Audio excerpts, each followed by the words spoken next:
오늘의 주요 뉴스입니다. 강진 피해 직격탄을 맞은 튀르키예 동남부와 시리아 서북부 접경 지역에서 규모 6.3의 지진이 또 발생했습니다. 건물이 붕괴되고 도로가 갈라지면서 수백 명의 사상자가 추가로 발생하는 등 여진 공포가 이어지고 있습니다. 올해 상반기 전국 대학병원의 전공의 모집 결과 10곳 중 8곳 가까이가 소아청소년과 전공의를 한 명도 확보하지 못한 것으로 나타났습니다. 50개 대학병원 가운데 38개 병원에서 소아청소년과 지원자가 아예 없었고 모집 정원의 절반을 넘긴 곳은 4곳에 불과했습니다. 암 진단을 받은 환자 가운데 근심과 걱정이 많을수록 재발과 사망 위험이 크다는 연구 결과가 나왔습니다.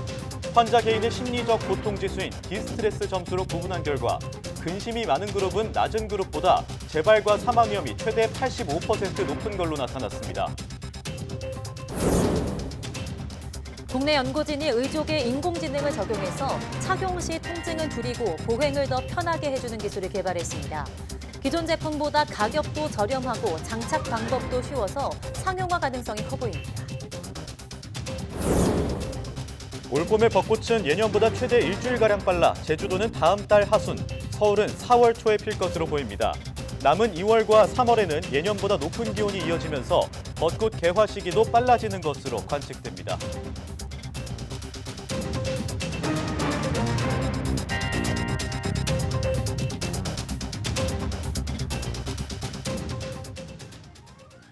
여러분 안녕하십니까? 사이언스 투데이 시작합니다.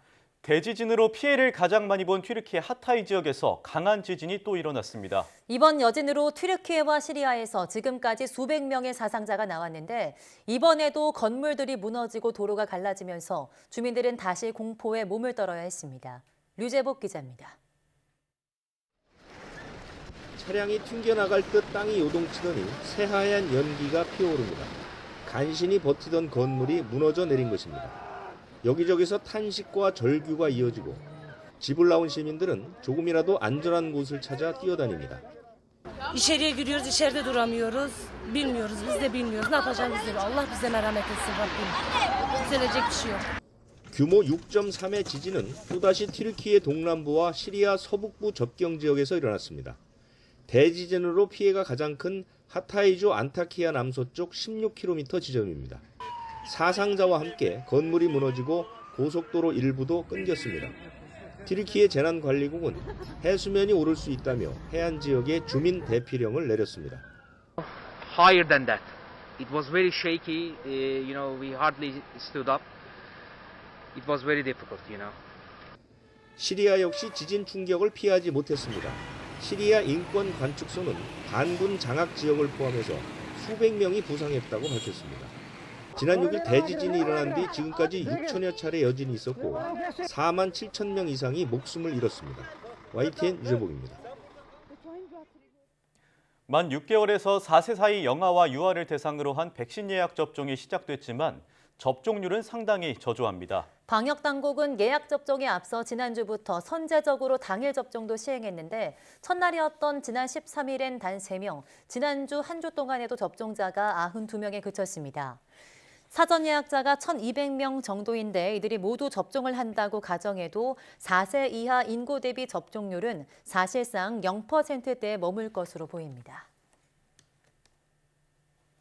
중국에서 오는 입국자에 대한 코로나19 검사가 이번 달에 끝날 것으로 보입니다. 국가 방역 정책을 자문하는 전문가 다수가 이달 안에 해제해도 된다는 의견을 제시했습니다. 김평정 기자입니다. 중국에서 오는 입국자 가운데 단기 체류 외국인은 인천공항에 도착 즉시 PCR 검사를 받습니다.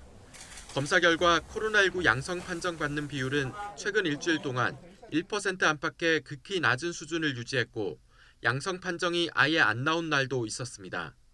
장기 체류 외국인과 내국인까지 합한 전체 중국발 입국자의 주간 양성률 역시 이달 둘째 주에 0%대로 뚝 떨어졌습니다. 이렇게 중국발 입국자의 양성률이 안정세를 유지하면서 강화된 방역 조치가 이달 안에 끝날 가능성이 커지고 있습니다.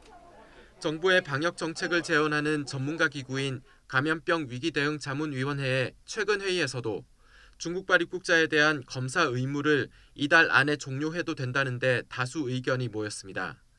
자문위는 중국발 입국자의 양성률 하락과 함께 중국에서 새로운 변이가 나오지 않은 것 등을 근거로 제시했습니다. 정기석 자문위원장은 중국의 코로나19 상황이 현재 안정화 단계로 보인다며 국내 상황도 대응 가능한 수준을 유지하고 있다고 평가했습니다. 앞서 정부는 중국발 입국자에 대한 강화된 방역 조치 가운데 단기 비자 발급 제한은 지난 11일부터 해제했습니다. 남아있는 입국 전후 검사 의무 등은 이번 주에 해제 여부와 시점을 확정할 예정입니다. 입국 전후 PCR 검사, 도착 공항 일원화 등 2월 28일까지 예정된 나머지 방역 조치에 대해서는 다음 주에 종료 여부를 확정하겠습니다. 이와 함께 자문위는 코로나19 유행을 안정적으로 관리하는 동시에 일상적 관리 체계로의 전환도 단계적으로 준비해야 한다고 조언했습니다. YTN 김평정입니다. 올해 상반기 전국 대학병원의 전공의 모집 결과 50곳 가운데 76%인 38곳에서 소아청소년과 전공의를 한 명도 확보하지 못한 것으로 나타났습니다. 국회 보건복지위 소속 더불어민주당 서영석 의원이 복지부에서 받은 2023년도 상반기 레지던트 모집 자료를 보면 소아청소년과 모집 정원이 있는 50개 대학병원 가운데 정원을 다 채운 곳은 서울대병원이 유일했습니다. 모집 정원 확보율이 50%를 넘긴 병원은 순천향대 서울병원과 아주대병원, 울산대병원, 전남대병원 4곳에 불과했습니다. 50개 대학병원 가운데 76%에 해당하는 38개 병원은 소아청소년과 전공의 지원자가 한 명도 없었습니다. 전체 소아청소년과 모집 정원 확보율은 20%에 불과해 재작년에 36%, 지난해 22%보다 더욱 하락했고 올해 상반기 전체 과목 확보율 84%에 4분의 1 수준에 그쳤습니다. 암 진단 때 근심과 걱정이 많을수록 재발과 사망 위험이 크다는 연구 결과가 나왔습니다. 삼성서울병원 대장암센터 김희철 신정경 교수 연구팀은 2014년부터 2017년까지 대장암 수술 치료를 받은 환자 1,300여 명을 분석한 결과를 발표했습니다. 연구팀은 환자들이 직접 평가하는 방식으로 암 진단과 치료로 인해 겪는 고통, 즉 디스트레스 점수를 매겼는데 평균 5.1점으로 나타났습니다. 디스트레스는 암의 재발이나 사망 위험을 높이는 연관성을 보였는데 디스트레스가 높거나 매우 높은 그룹의 재발과 사망 위험은 낮은 그룹과 비교해 각각 28%, 85% 높은 것으로 추산됐습니다. 연구팀은 환자들의 시름을 더 키우는 건 병으로 인한 두려움과 슬픔, 걱정과 같은 감정적 요소 이외에도 보험, 돈, 일, 육아 등 암 치료 후 뒤따라올 사회경제적 문제들이었다고 설명했습니다. 60%대였던 국내 장애인 건강검진 수검률이 코로나19 영향으로 58% 수준까지 떨어진 것으로 나타났습니다. 보건복지부와 국립재활원이 국내 등록장애인 265만 명을 대상으로 조사한 2020-2021년 장애인 건강보건 통계를 보면 장애인 일반 건강검진 수검률은 2018년 63.7%, 2019년 64.6%를 기록하다 2020년 57.9%로 낮아졌습니다. 비장애인 일반 건강검진 수검률 67.8%보다 9.9%포인트 낮았고 유질환자의 비율은 47.8%로 비장애인보다 2배 정도 높았습니다. 전 세계에서 기후변화에 가장 취약한 지역 20곳 가운데 16곳이 중국에 몰려 있다는 조사 결과가 나왔습니다. 중국 이외 지역에서는 미국 플로리다와 파키스탄 펀자브가 20위 안에 들었고 한국에서는 경기도와 경상북도가 기후변화 위험이 상대적으로 큰 것으로 평가됐습니다. 호주의 기후변화 연구회사 크로스 디펜던시 이니셔티브가 발표한 보고서인데 2050년까지 기후변화에 따른 극단적 기상현상이 전 세계 2,639개 지역에 초래할 경제적 피해를 건물과 기반시설 손실을 중심으로 예측 평가해 수치화한 겁니다. 중국 외에서 가장 높은 순위를 차지한 곳은 미국 플로리다주로 10번째였고 파키스탄 펀자브주와 미국 캘리포니아주, 텍사스주는 18번째에서 20번째에 올랐습니다. 우크라이나 환경부와 환경단체 등이 조사한 러시아의 우크라이나 침공에 따른 환경 피해액은 514억 달러, 약 66조 6천억 원에 이르는 것으로 추산됐습니다. 영국 일간 가디언은 최근 키우에서 열린 워크숍에서 발표된 환경 피해 사례를 들며 이처럼 보도했습니다. 가디언에 따르면 환경 피해 사례에는 독성 연기, 오염된 강, 토양 중독, 포탄 구덩이 등이 포함됐으며 우크라이나 국토의 3분의 1 정도인 17만 1,000제곱킬로미터가 잠재적 위험 상태가 됐습니다. 반짝 추위 속에 서서히 봄이 다가오고 있습니다. 가장 화려한 봄꽃인 벚꽃 개화 일자가 발표됐는데요. 예년보다 최대 일주일가량 빨라져서 제주도는 내달 하순, 서울은 4월 초가 될 것으로 보입니다. 김민경 기자입니다. 포근한 날씨가 이어지더니 반짝 추위가 시작됐습니다. 서울 기온이 영하 5.3도까지 떨어지며 예년 기온을 3도나 밑돌았습니다. 하지만 이번 추위는 오래가지 못하겠고 남은 2월에는 비교적 온화한 날씨가 이어질 전망입니다. 주 초에 반짝 추위 후에 평년 수준의 기온을 회복한다라고 말씀드릴 수가 있겠고요. 3월도 예년보다 기온이 높을 것으로 보입니다. 올해 벚꽃을 예년보다 일찍 만나볼 수 있는 이유입니다. 보통 벚꽃은 개화 직전의 기온 변화에 따라 달라지는데 올해는 이동성 고기압 영향으로 3월 기온이 평년보다 대체로 높을 것으로 예상돼 평년보다 4일에서 7일가량 일찍 필 것으로 전망됩니다. 벚꽃은 오는 3월 20일 제주도를 시작으로 부산 24일, 대전 29일, 서울에는 4월 2일에 꽃망울을 터뜨리겠습니다. 다소 개화가 빨랐던 지난해보다도 더 빠릅니다. 보통 벚꽃은 개화한 뒤 일주일 정도 지나면 절정에 이르는데 남부지방은 오는 3월 31일에서 4월 5일 사이, 중부지방은 4월 5일에서 11일 사이에 만발한 벚꽃을 감상할 수 있을 것으로 보입니다. YTN 김민경입니다.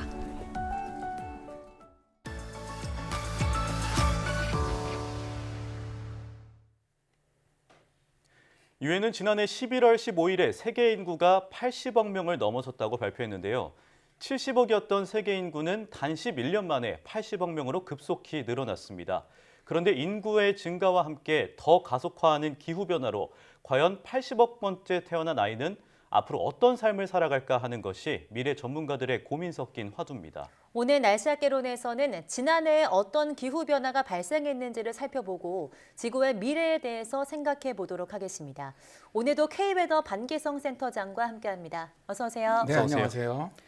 네, 이렇게 넘치는 축복을 받아야 할 아이들의 미래가 어두울 것으로 전망되는 이유는 무엇인가요?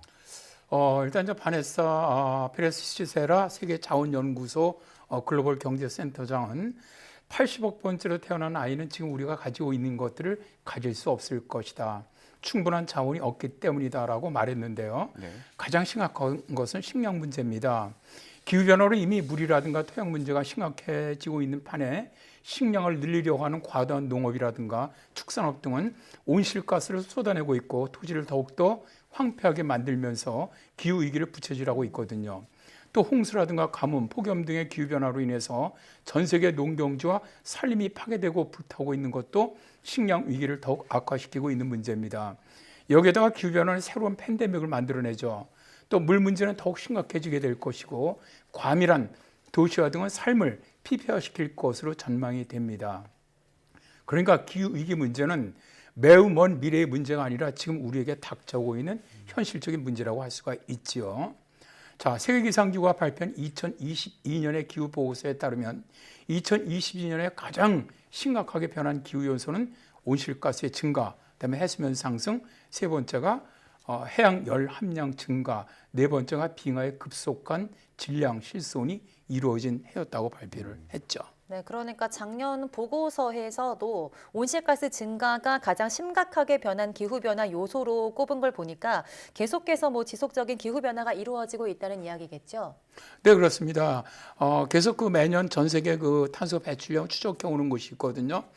글로벌 탄소 프로젝트 연구팀은 글로벌 탄소 예산 2022 보고서를 통해서 2020년에 배출된 탄소가 336억 톤에 이르렀다라고 밝혔는데요. 이 양은 대표적인 온실가스인 이산화탄소가 1시간 15분마다 이집트 기자에 있는 대형 피라미드 무게만큼 나온다는 것이죠. 화석연료의 탄소 배출은 2020년 코로나19 등의 영향으로 5.3%가 줄어들었어요. 그런데 2021년에 5.6% 증가로 돌아섰고 2022년에 다시 1%가 늘어나면서 코로나19로 인한 배출 감소 효과는 이제 사라지고 있다고 판단을 했는데요. 최대 배출국인 중국이 0.9%가 줄어드는 반면 2위국이죠. 미국은 1.5%가 늘어났습니다.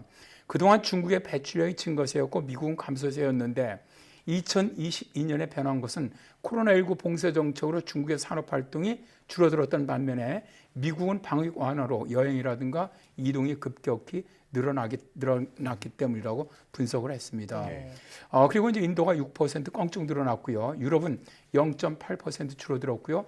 나머지 지역들은 1.7% 정도 증가한 것으로 알려졌습니다. 화석연료 온실가스 기여도를 보면 석탄의 탄소 배출 기여도는 40% 정도, 석유가 33%, 천연가스는 22%를 차지하고 있는데요. 글로벌 탄소 프로젝트 연구팀은 증가율은 줄어들고 있는데 전체 배출량은 계속 늘어나고 있어서 기후변화 대응을 위해서는 훨씬 더 많은 노력이 필요하다라고 강조를 했는데요. 미국 브라운 대학의 킹커브 교수는 탄소 배출 문제에서 희망이 별로 안 보인다. 지구온도 상승을 최소 수준에서 억제하기 위해서는 2030년까지 탄소 배출을 절반으로 줄여야 한다라고 말하고 있습니다. 네, 방금 말씀해 주신 것처럼 2030년까지 탄소 배출을 절반으로 줄여야 한다. 이렇게 목표는 정했는데 좀처럼 이행이 되지 않고 있다라고 말씀해 주셨는데 그렇다면 두 번째로 이 해수 온도 상승은 어떻게 변하고 있나요? 올해 1월 11일이었죠. 미 국립대기연구센터의 케빈 트램버스 박사 등 국제공동연구팀은 과학저널이죠. 대기과학발전에서 전 세계 바닷물에 흡수돼 축적되는 열량, 저희들이 이걸 이제 해양 열 함량이라고 부르는데 네. 이것이 사상 최고치를 기록했다고 밝혔죠. 미 국립대기연구센터 연구팀은 2022년에 전 세계 바다 수심, 그러니까 해수면 0m부터 2000m 깊이에 축적된 열량이 전년도보다 약 11제타줄이 증가한 것으로 나타났다고 밝혔습니다. 해양 열 함량은 2019년부터 4년 연속 사상 최고치를 경신하고 있는데요. 전 세계 바닷물에 축적된 열량은 연도별로 2019년에 214제타줄, 2020년에 221제타줄, 2021년에 234제타줄, 2022년에 245제타줄로 증가하고 있는데요. 2022년에 축적된 열량은 전 세계 발전량의 약 100배와 맞먹는 엄청난 양으로 지구온난화가 지금 상당히 빠르게 진행되고 있음을 명백히 보여주는 지표다라고 연구팀은 주장을 했습니다. 네, 그러니까 매년 더 많은 열량을 바다가 품고 있다 이런 말씀이신데요. 이렇게 해양의 열 함량이 높아지게 되면 어떤 현상이 발생할까요? 일단 연구팀은 바다가 더 많은 열량을 갖다가 머금게 된다면 빠른 속도로 이제 따뜻해진다는 거거든요. 예. 그게 그렇게 되면 해수면 상승이라든가 또 극단적인 날씨가 더 많이 발생할 것으로 예측을 했는데요. 해양 속에 과다하게 축적된 열 때문에 분자들은 더 빨리 움직이게 되고 더 많이 퍼져나가기 때문에 염분이 많은 지역에서는 염분 농도가 더 짙어지게 되고요. 민물 지역에서는 민물량이 더 늘어날 수 있게 됩니다. 바닷물의 염분과 민물 변화는 전 세계 열 분포에 영향을 미치는 주요 해류의 변화를 초래하면서 극단적인 기후 현상을 증가시키게 되고요. 또 바닷물 온도가 높아질수록 허리케인이라든가 가뭄, 폭우 등 이상기후 강도라든가 빈도가 늘어납니다. 연구팀이 2020년에 파키스탄의 대홍수라든가 작년 연말부터 발생했던 미국 서부 지역의 대홍수를 가져왔던 대기천, 이러한 것들도 결국 해양 열 함량이 늘어나면서 강력해졌기 때문이다라고 주장을 했죠. 그런데 해양 열 함량이 높아지게 되면 해양 산성도가 높아지게 되면서 해양 생태계가 무너질 확률이 또 있고요. 또 현재 바다가 기후변화를 완화시키는 역할을 해주고 있는데 앞으로는 오히려 바다가 기후변화를 악화시키는 역할로 바뀌면서 기후위기는 더욱 심각해지게 될 것이라는 거죠. 네, 상당히 걱정이 되는데 해양 열 함량이 이렇게 높아지게 되면 해양 부피도 늘게 되고 이에 따라서 해수 온도 상승률도 높아지는 걸로 알고 있습니다. 그런데 또 특히 2022년에 이 해수면 상승도 가장 심각했다고 들었습니다. 어땠나요? 이 해수면 상승에 가장 큰 영향을 주는 것은 빙하가 녹는 영에 가장 큰 영향을 줍니다. 예. 그러나 해수 온도가 상승하게 되면 부피가 늘어나면서 상승하는 부분도 있거든요. 세계 기상기구는 2022년에 해수면 상승세가 최고치를 기록했다고 밝혔는데요.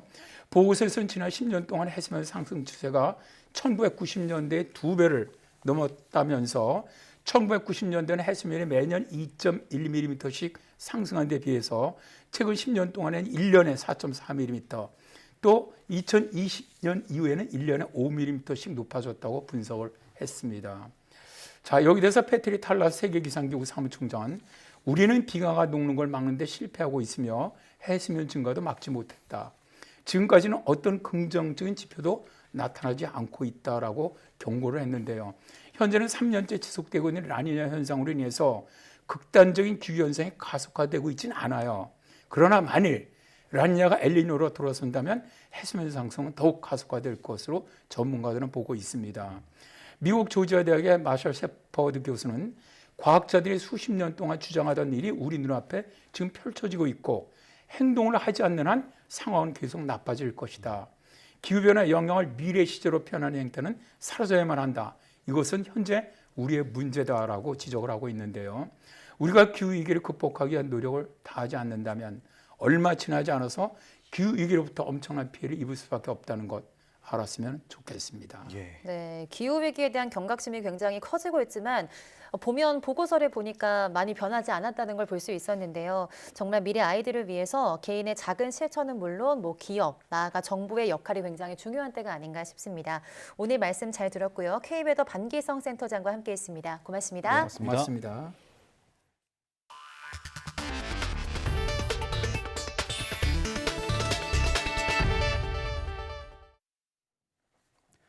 원전에 유입되는 해수 이물질을 제거하는 회전 여과망 설비를 고정하는 장치가 1996년부터 지금까지 법적 기술 기준을 충족하지 못한 채 설치 가동돼 온 것으로 확인됐습니다. 원자력안전위원회는 지난해 12월 신월성 1호기 정기검사 과정에서 회전 여과망을 고정하는 부착식 앵커볼트가 법령 기술 기준이 아닌 유럽식인 부착식 앵커볼트로 시공된 것을 처음 확인했다고 밝혔습니다.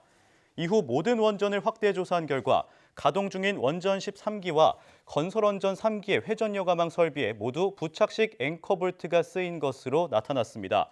원안위는 부착식 앵커볼트가 실제 원전 안전에는 문제가 없는 것으로 밝혀졌지만 기술 기준에 맞추도록 조처할 방침입니다. 계획 예방정비 기간 중 안정성을 확인한 가동 원전은 다음 계획 예방정비 기간까지, 건설 중인 원전은 운영 허가 전까지 기술 기준을 만족시키도록 한국수력원자력에 조치할 예정입니다. 지난 2011년 3월 동일본 대지진 당시 발생한 후쿠시마 제1원전 사고 이후 12년 만에 처음으로 일본에서 원전 재가동 찬성 여론이 반대를 앞섰습니다. 아사히 신문은 3월 11일 동일본 대지진 12주년을 앞두고 18일에서 19일 이틀 동안 전국 유권자 1,181명을 전화 여론조사한 결과 현재 정지 중인 원전의 운전 재개에 대해 찬성이 51%로 반대 42%보다 9%포인트 앞섰다고 보도했습니다. 동일본 대지진 이후 같은 질문에서 찬성이 반대보다 많기는 이번이 처음입니다.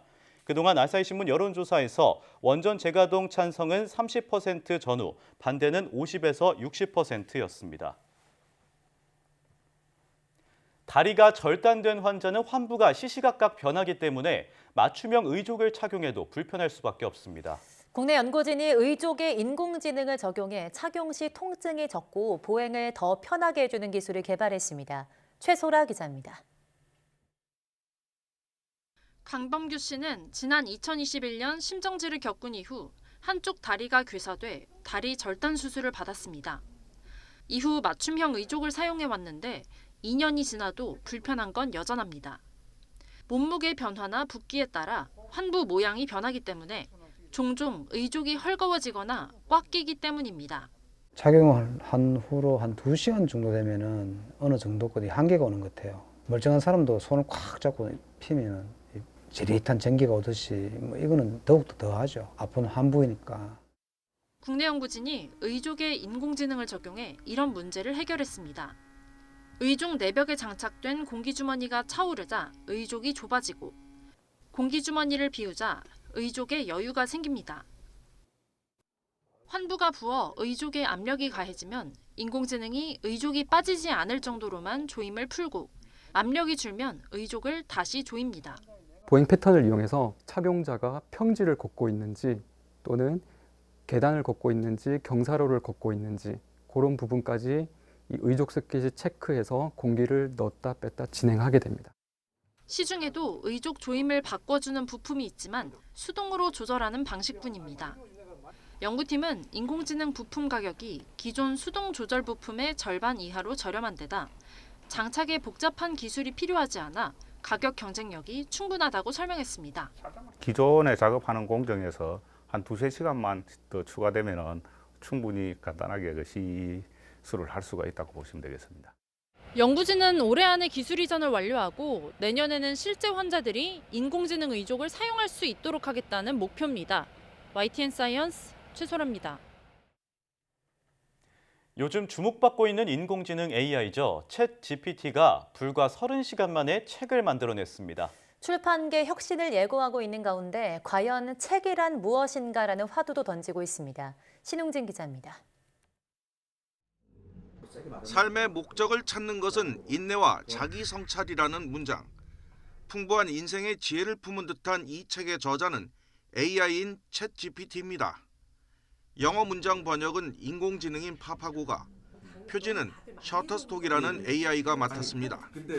사람의 역할은 제목과 목차를 정해 영어로 질문하는 정도로 개입을 최소화했습니다.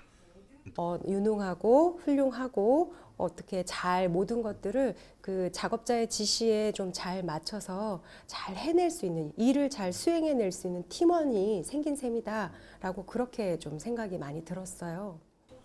질문에 응답하고 번역하는데 4~5시간.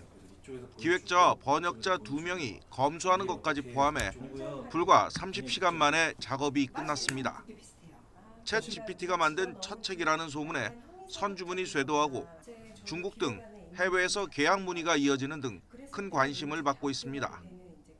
뇌과학자인 김대식 교수가 쓴 챗 GPT에게 묻는 인류의 미래도 곧 출시될 예정입니다. 김 교수가 사랑과 죽음 등에 대해 반복적으로 질문하고 챗 GPT가 딥러닝을 통해 내놓은 답을 정리한 것인데 원고 제작에 2주 정도 소요된 것으로 전해졌습니다.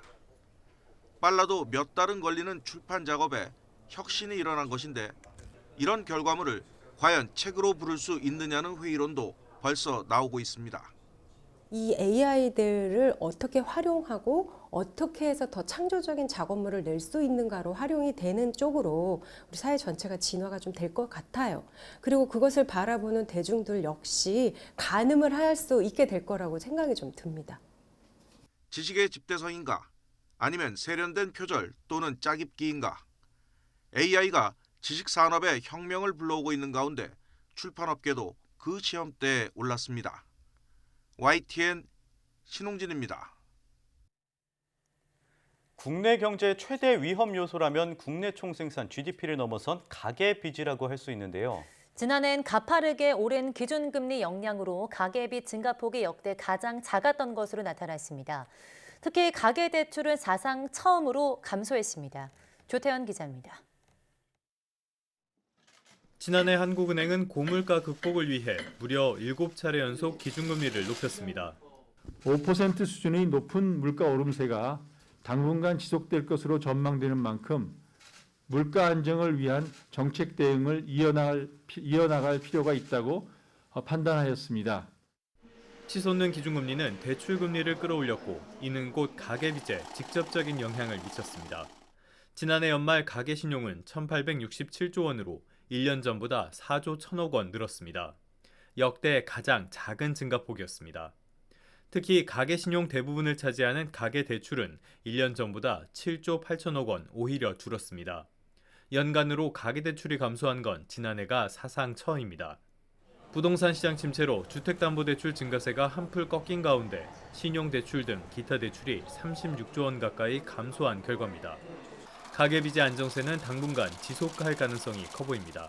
가계대출의 그런 핵심 규제인 DSR 규제가 여전히 유지되고 있고 그리고 대출금리도 여전히 높은 수준인 점, 마지막으로 이제 부동산 경기 상황이 부진한 점 등을 고려하면 다만 신용카드 사용액 등을 뜻하는 가계신용의 한 축, 판매신용은 1년 만에 11조 9천억 원, 역대 두 번째 큰 폭으로 증가했습니다.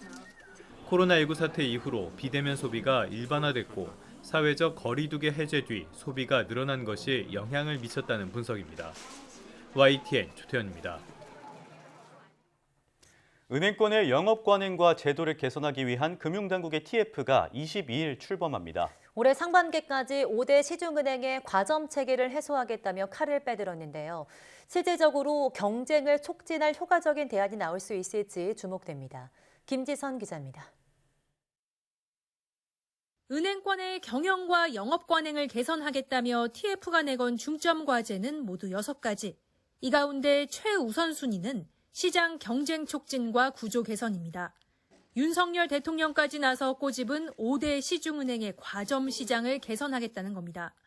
은행들이 예대 금리를 책정할 때 이러한 과점적 지위를 활용하여 손쉽게 사상 최대의 이자 수익을 시현했다는 지적이 있습니다. 우선 최저금리 검색 엔진으로 볼 수 있는 대환대출 플랫폼이 현실화될 것으로 보입니다. 그동안 정부의 적극적인 도입 의지에도 금융사별로 이해관계가 엇갈려 추진이 시원치 않았는데 대형사 중엔 신한은행이 플랫폼 출시를 발표하며 발빠르게 나섰습니다. 신규 은행의 시장 진출을 허용하는 방안도 논의될 전망입니다. 현재 은행업은 까다로운 조건을 모두 충족해야 하는 단일 인가체제인데 이를 중소기업, 소매금융 등으로 세분화해 진입장벽을 낮춰주는 세부 인가 방식이 거론됩니다. 카카오뱅크, K뱅크, 토스뱅크에 이어 제4의 인터넷은행을 도입하는 안과 혁신 기술을 갖춘 핀테크 기업의 금융산업 진출을 확대하는 방안도 테이블에 올랐습니다. 디지털 전환 및 빅블러 현상에 대응하여 금융 부분에 역동적인 혁신을 지원하겠습니다. 데이터 전문기관을 추가 지정하여 금융 데이터 산업의 기반을 확충하고 다만 은행 수가 늘어나도 기존 은행의 관행 개선이나 소비자 권익 향상으로 이어지지 못했다는 지적도 많아 실질적인 효과를 뒷받침할 대안이 나올지가 관건이 될 전망입니다. YTN 김지선입니다. 수도권에 속하는 경기도 화성 앞바다에서 수년 전부터 맛 좋은 김이 생산되고 있습니다. 지자체가 가공 공장을 만들어 지원하고 있는데 품질이 좋아서 해외에서도 인기가 좋다고 합니다. 김학무 기자입니다. 아직 어둠이 가시지 않은 바다로 불을 밝힌 배들이 출항합니다. 30여 분을 달려 도착한 곳은 김 양식장. 한겨울 새벽 살을 내는 바닷바람에 아랑곳하지 않고 서둘러 김 수확 작업을 시작합니다. 차디찬 바닷속에 잠겨있던 망을 배 위로 끌어올려 망에 붙어 자란 김을 수확하는 겁니다. 물김 상태로 수확한 뒤 건조 과정을 거쳐 가공 공장에서 조미김으로 만들어 시중에 판매합니다. 지난해 화성 앞바다에서 수확한 물김은 16,000톤. 금액으로는 100억 원이 넘고 마른 김으로 따지면 174억 원에 달합니다. 화성은 수온이 낮다 보니까 그래 최고의 이제 맛이 나는 거고 품질도 이제 갯벌이라든가 모든 여건이 좋기 때문에 여기가 최고의 아주 김이 생산하는 데는 적기라고 생각합니다. 화성김은 특히 외국에서도 인기가 좋아 올해 생산한 김의 74%를 미국과 영국, 일본, 호주 등에 수출했습니다. 김 가공 공장 설립을 지원한 지자체는 김 산업이 어민 소득 증대에 큰 도움이 될 것으로 기대합니다.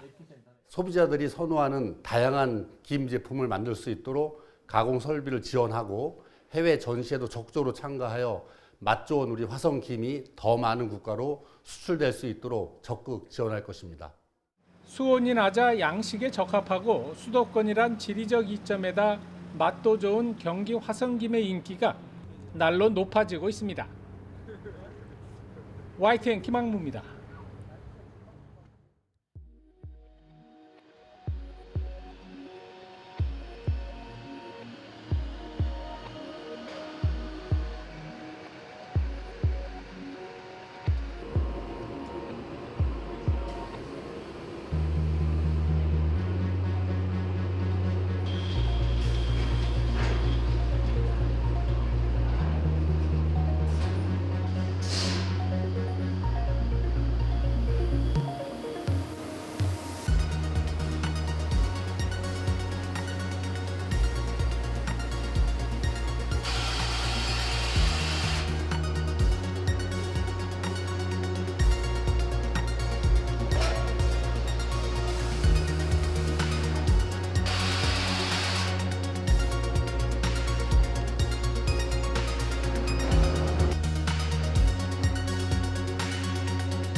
자유로운 시장 경제 속에서 우리는 소비자로서 수많은 선택을 할 수밖에 없는데요.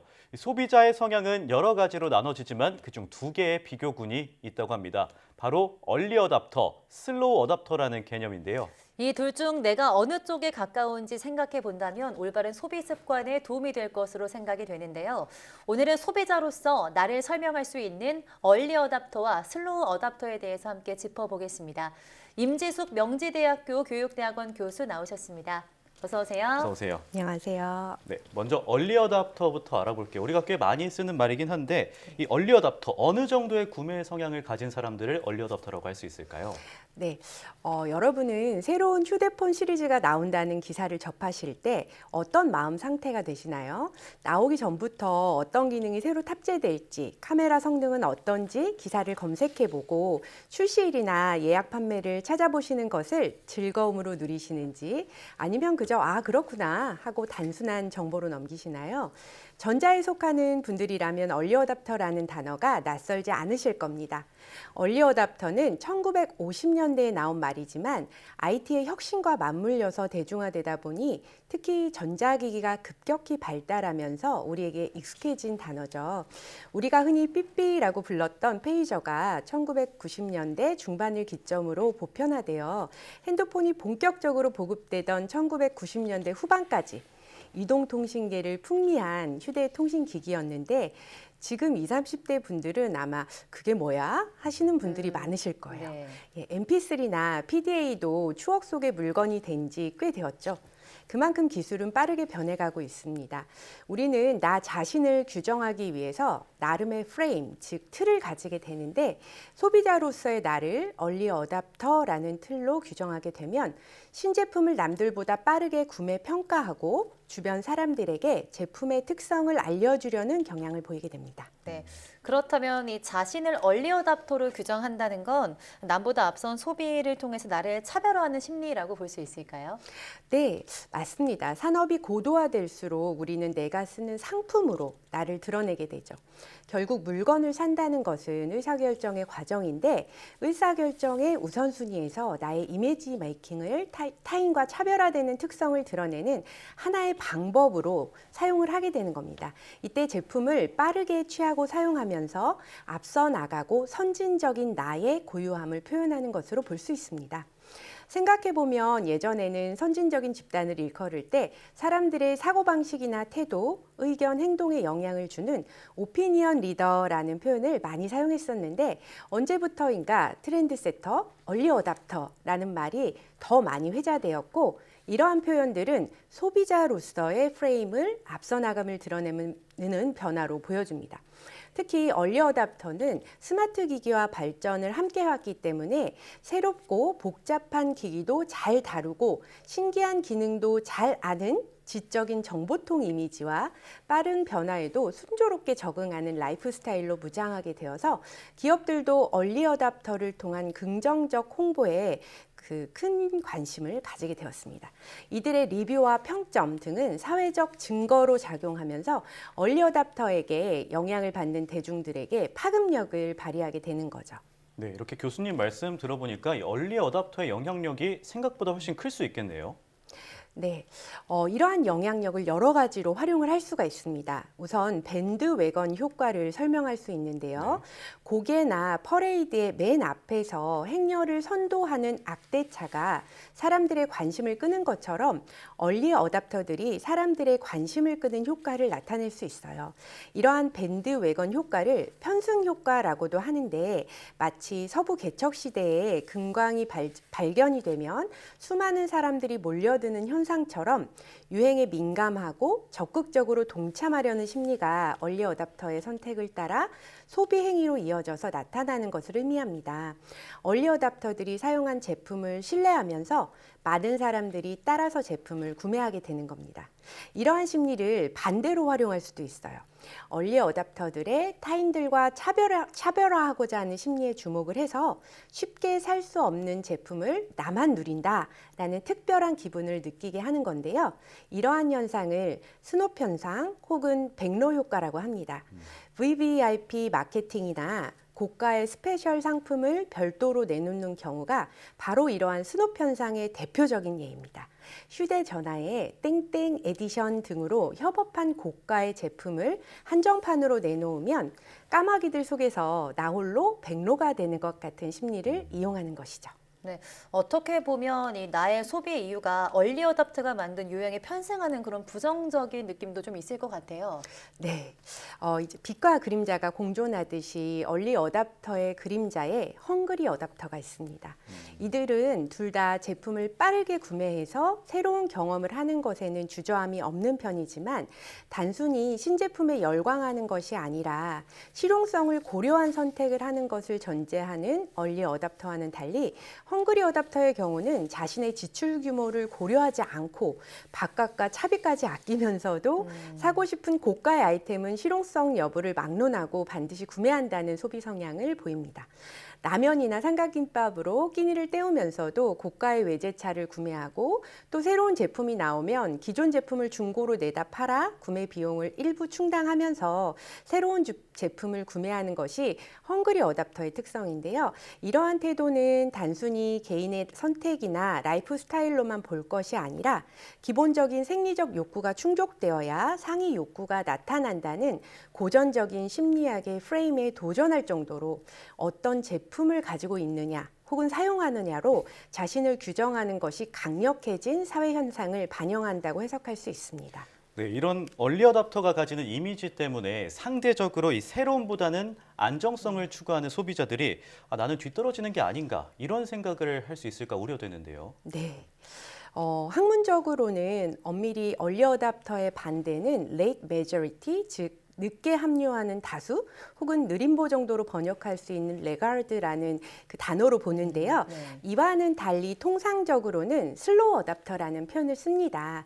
이들은 너무 빠르게 바뀌는 기술과 복잡한 기능을 따라가기 위해 허덕이는 것을 싫어하고 유행이나 시류에 휩쓸리기보다는 자신이 추구하는 본질과 가치에 집중하고자 하는 관성적인 소비 경향을 보여줍니다. 이러한 슬로우 어답터의 특성은 복잡한 것을 싫어하고 고유한 자신만의 라이프 스타일을 추구하며 살아가고자 하는 MZ세대의 슬로우 라이프 특성과 맞닿아 있는 또 다른 거대한 소비자 집단입니다. 슬로우 어답터들은 느긋하고 천천히 제품을 구입하여 사용하고요. 또 구입 전 충분한 시간을 갖고 생각해 보기 때문에 제품 구매에 실패할 확률이 적고 굉장히 안정적이에요. 예전에는 주로 나이대로 젊은 세대를 얼리 어답터, 노년기분들은 슬로우 어답터라고 규정해 버리기도 했지만 최근에는 단순히 세대로 나눠서 보지는 않습니다.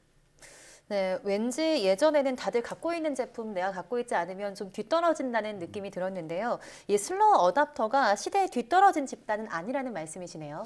네, 맞습니다. 얼리 어답터들은 보통 제품의 상징성이나 새로운 제품 구매 자체의 가치를 두어서 브랜드 충성도도 높은 편이고 기능의 복잡성 등은 감수하려는 특성이 더 높다면 슬로우 어답터는 단순하고 대중적인 취향을 가지고 있고 제품으로 나의 정체성을 표현하려는 프레임 자체가 약합니다. 즉 제품 자체보다는 제품을 통해 내가 원하는 기능에 집중하는 거죠.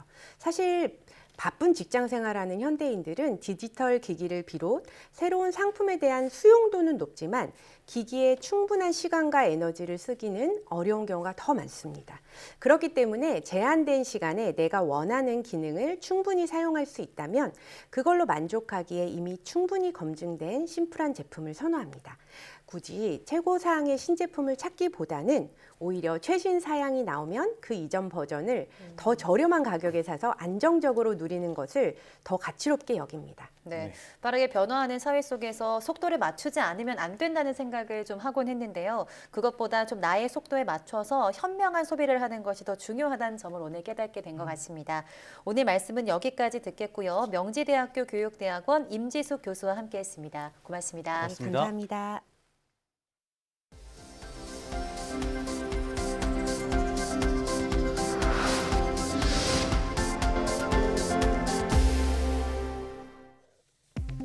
흡연 이력이 두경부암 환자의 생존율에 영향을 미친다는 연구 결과가 나왔습니다.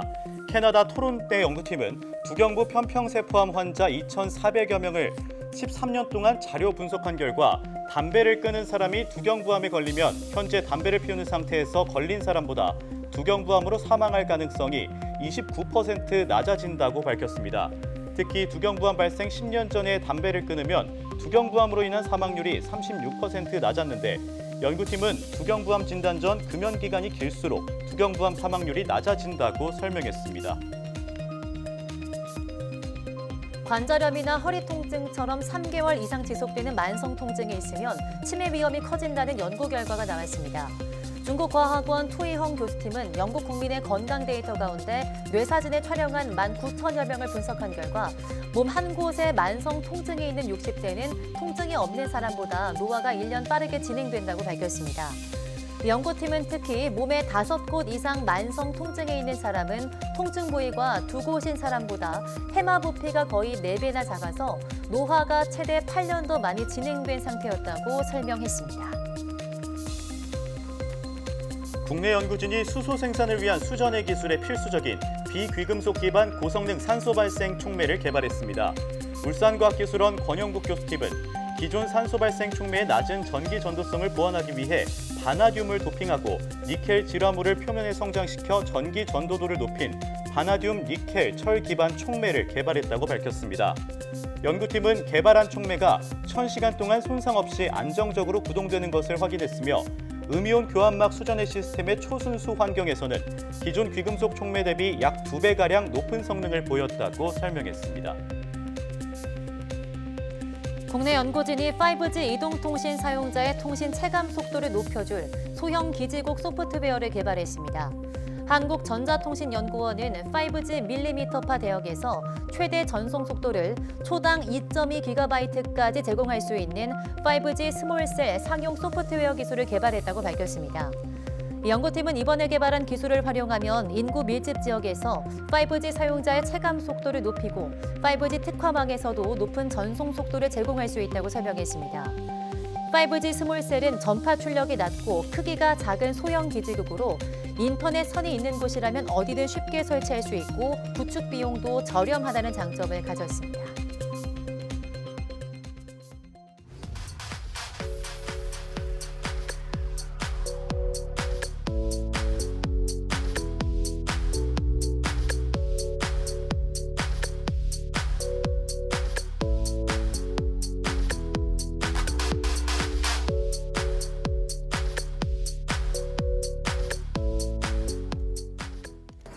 올해는 평소보다 일찍 봄바람이 불어와 봄꽃 소식이 조금 더 빠르게 들려올 것 같습니다. 제주는 3월 20일, 서울은 4월의 시작부터 벚꽃이 꽃망울을 터뜨린다고 하는데요. 일찍 찾아올 봄바람처럼 또 지진으로 많은 피해를 입은 튀르키예와 시리아에도 하루빨리 따뜻한 치유의 바람이 불어오길 바랍니다. 네, 뉴스 마칩니다. 시청해주신 여러분 고맙습니다.